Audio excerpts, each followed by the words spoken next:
prepared for it. One day there's first coup, then second coup, creation of states, creation of Biafra, then war. Schools close, go home. She comes to Port Harcourt, her favorite city. Before you know it, everybody pack their thing, we go into the village. And everybody goes to the village. She goes to the village, she encounters Biafran soldiers doing their thing. After some years, the Nigerian soldiers come, say they come to liberate. Liberate her from what? She had no idea. Because things got worse after liberation. This is before it got better anyway. So just, it's just a topsy-turvy, back and forth. Just, she was very upset, very, very annoyed with Gowon and Ojukwu. She couldn't understand why they couldn't settle. Say, talk to each other and settle. Yeah, she knew about all the, what they call them, peace talks, Aburi and Kampala and all that. But they didn't settle anything. The war kept going on and people were dying. Even her cousins were conscripted. Some didn't come back, many didn't come back, and it was quite unsettling, to say the least. So she is really, Baba would have been a pacifist, but she's not. She understood that sometimes people have to come into conflict.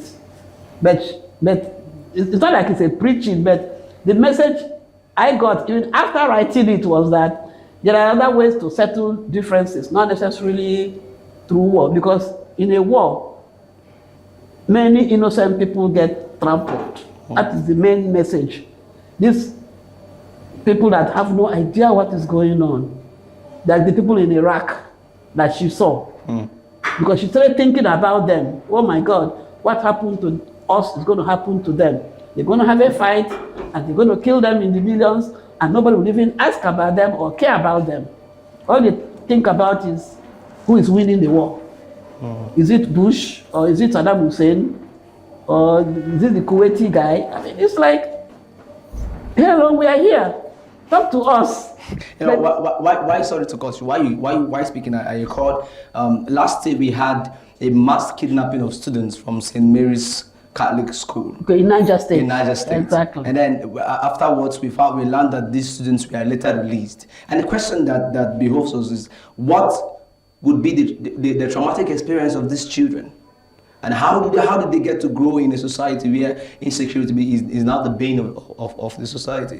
And that's it. As I said earlier, we only care for the quote-unquote, the combatants, the kidnappers and the soldiers or police who rescued them, because we don't know how they were rescued.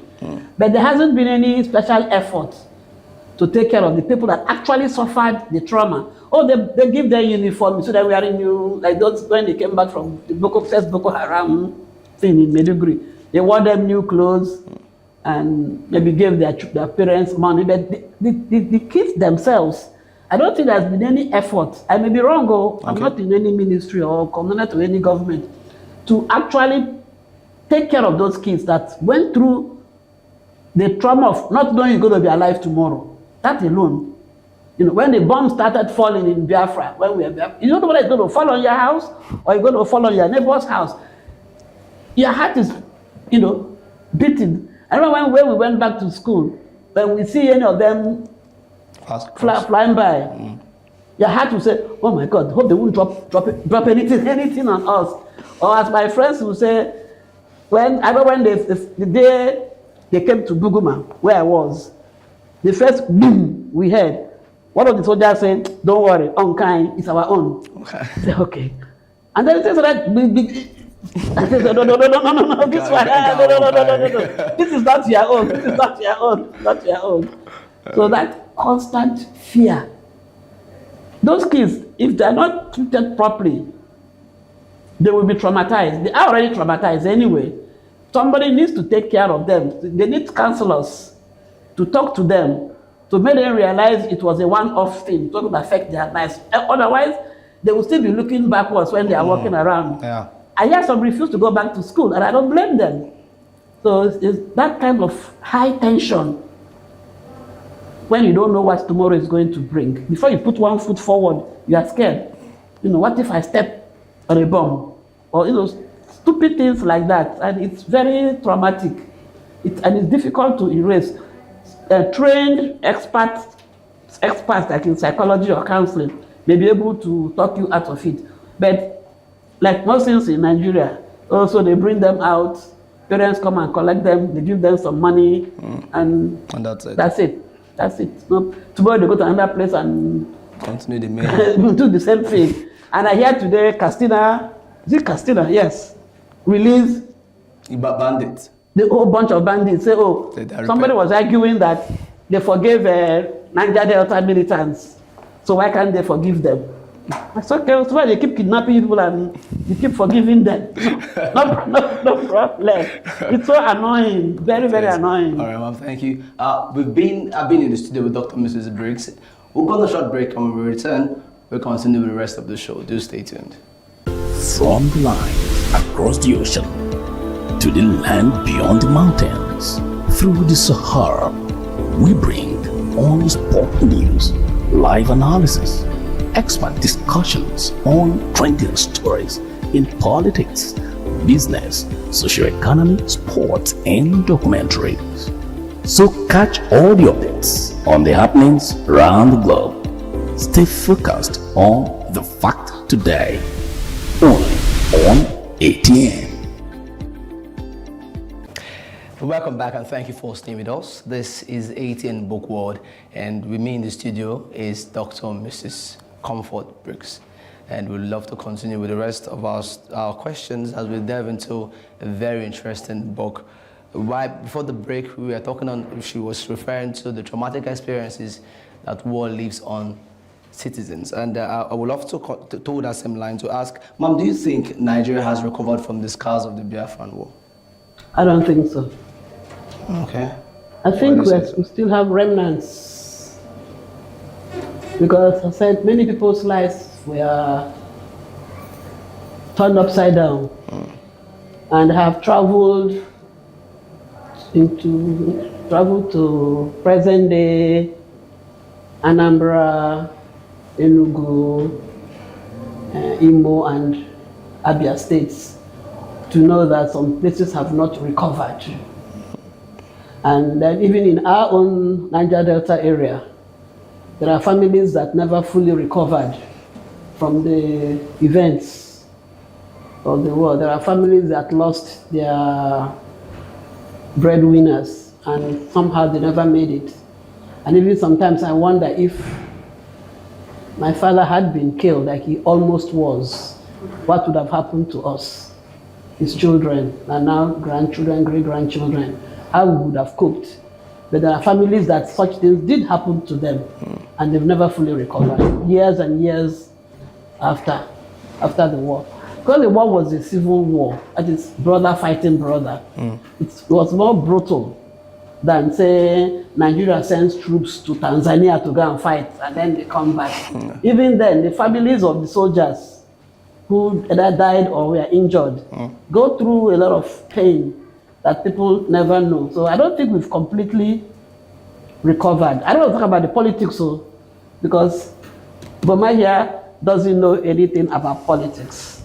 So I'm talking like her, basically. She's talking through me. Because if I start on the politics, we're not going to leave.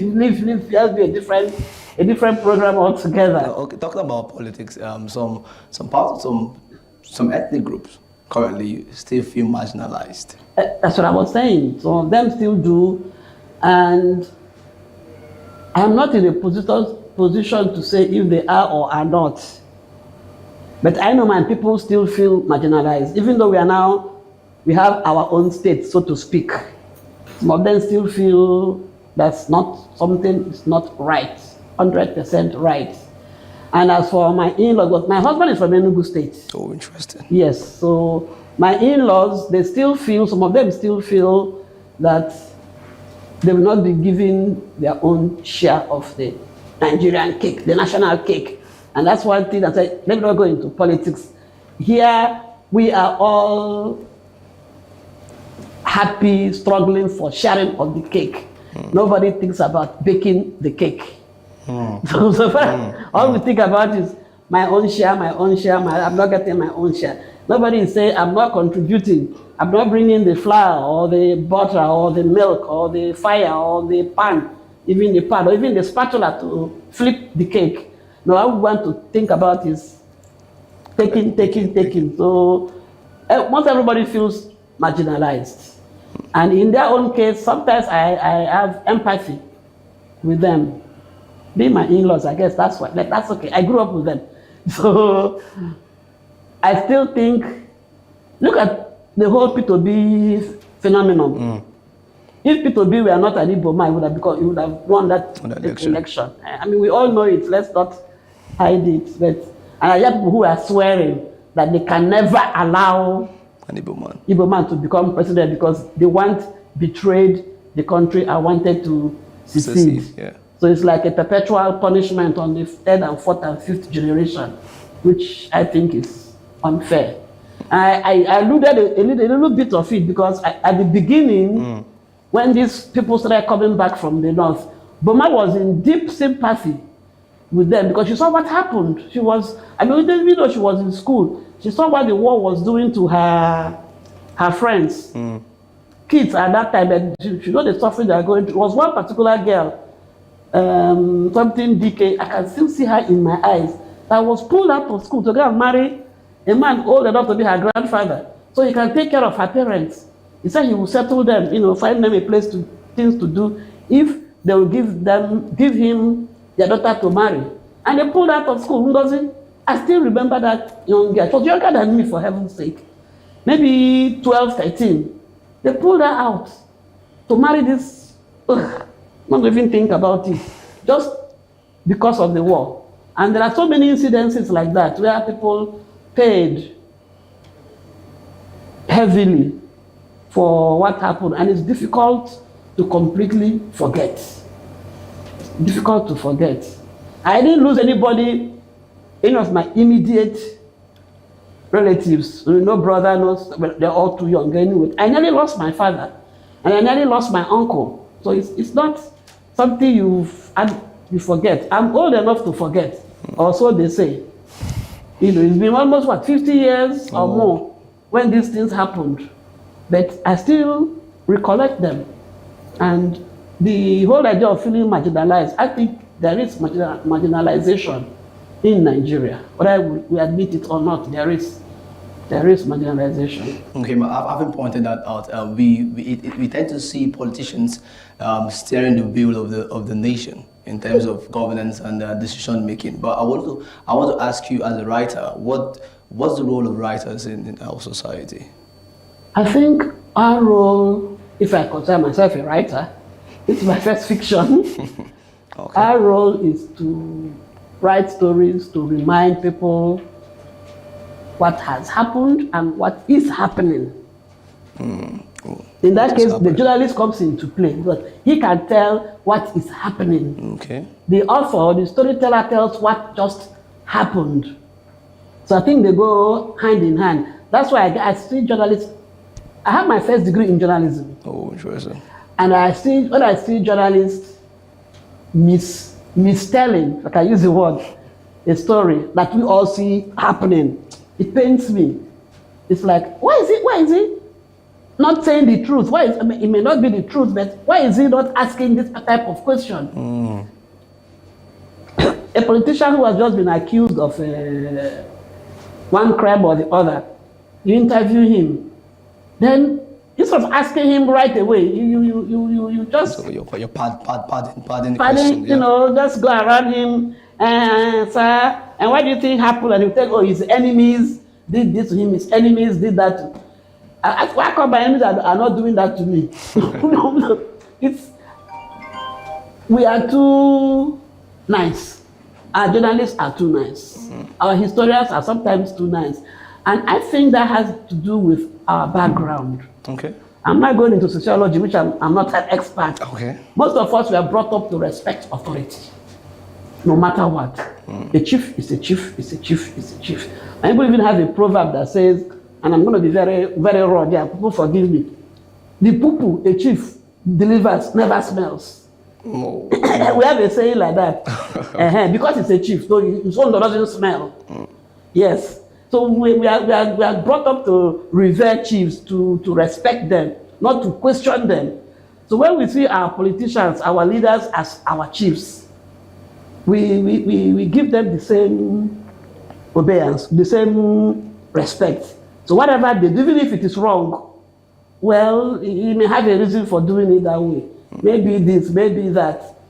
One of my professors in the university, if I remember, called it the chieftainization of leadership in Africa. It's not just in Nigeria.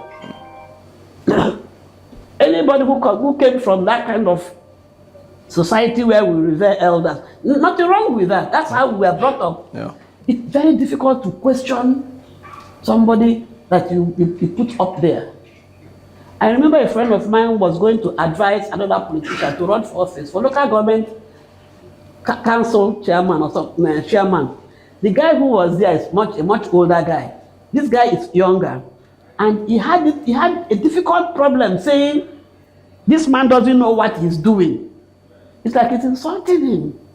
And you're not supposed to insult your elders. You can't even tell your elder, shut up. Or you can't even tell your elder, can't you see? Say, oh, so you think I'm blind? Say, no, man, I didn't mean it halfway. So far as we have this culture, we are calling Tinubu our father. Heck, no, he's not our father. We put him there for 4 years, and if we like him, another 4 years. But when we see him as our father, or we see our governors as our fathers, then they can't do no wrong. Papa never does anything wrong.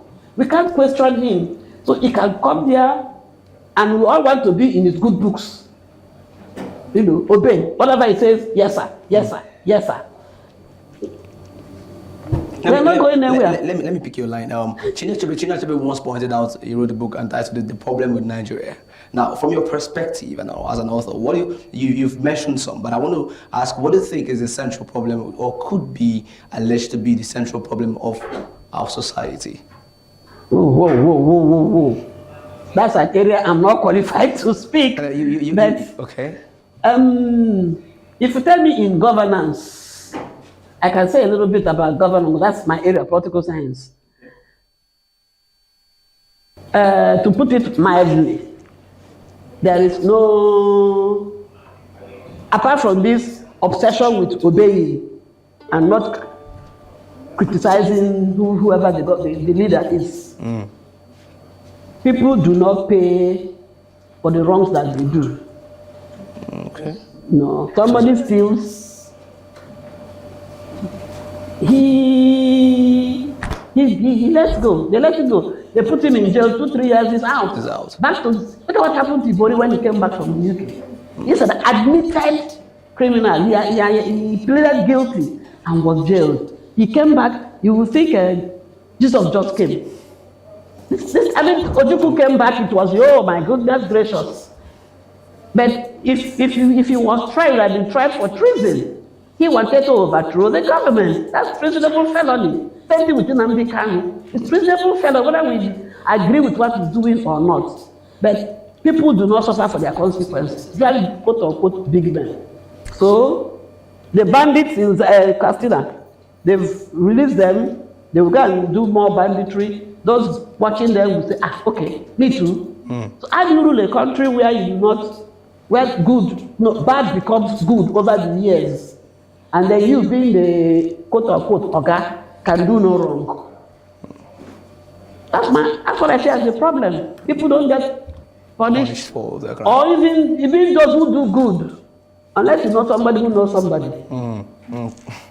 Nobody hears about you. And if you do bad, you are a big person, no problem. We're celebrated for it. Celebrated. That's the word I'm looking for. All right, thank you, ma'am. So, should we look forward to more writing from you? I think so. Since I'm retired, I'm already on a book, but it has nothing to do with politics or war or just ordinary story. I said I'm a storyteller. I like to tell stories. So my new book, when it is finished, I hope to God I finish it this year, will just be a simple story of another young girl growing up in Buguma, where I grew up. You know. So yes, there should be something coming up, but I don't know when. When, all right. I don't know when. I don't know the timeline.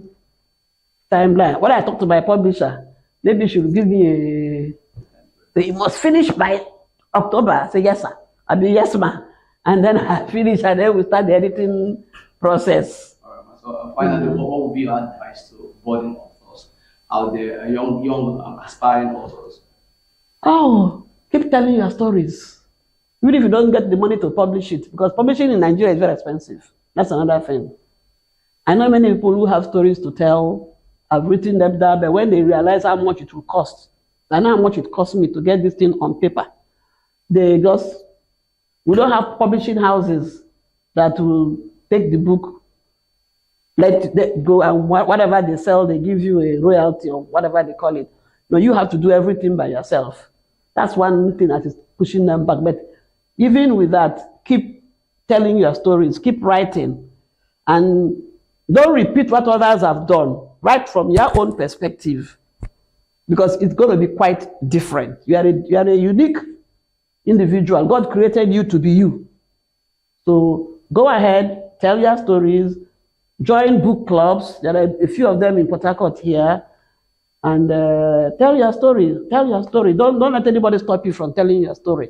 Write it down. Or these days with electronic kits, which I don't know much about the computer, put it in some YouTube or whatever, Amazon, whatever they call it. That put something down. Let it live after you. Do not give up. Just keep writing. One day you might get a benefactor that will help you publish it. Or Nigeria will get to that level where publishing houses will invite authors and pay them to write. We are not there yet. We are a long way from there. All right, thank you, Dr. Mrs. Comfort Briggs Adigo, for providing such insightful answers. It was a swell time with you. Thank you for being on the show. Thank you very much. And before I let you go, my book is now available at a bookstore in Port Harcourt here. The hard copy at the book hut. That's the name of the bookshop. It's located behind Uniport back gate. Okay. In Alo. I think they call the roundabout Aboki roundabout. I think that's the name they called me. Yes, I went there once or twice to meet with the shopkeeper. She's a very nice lady, and I left some of them with her. I'm making arrangements for other bookshops like Challenge and other ones. Sooner or later, maybe before March, I'm sure other bookshops will have copies of it. It's a very interesting book, if I say so myself. And it's both historical, romantic. I mean, you name it, everything is in here. Just grab a copy. It's only 10K. Do you have a copy? No. Bring 10K, I give you this one. Or 20K, or 50K, doesn't matter how much. You have to help me launch it. Well, thank you so much, ma'am. Thank you. And this is where we wrap it up on this episode of ATN Bookworld. Before I leave you, stay connected on ATN socials on Facebook and YouTube at Atlantic Television Network, Instagram and TikTok, Atlantic TV Network 1, and on Twitter now X as Atlantic TV Net. You can watch us live on our website at www.atlanticnetwork. Did you hear that? www.atlanticnetwork.tv. And don't forget, peace and unity are the pathways to progress. Until next time, keep reading. Don't forget, readers are leaders. I am Favor Chikwesiri Michael, and this is ATN Bookworld. From the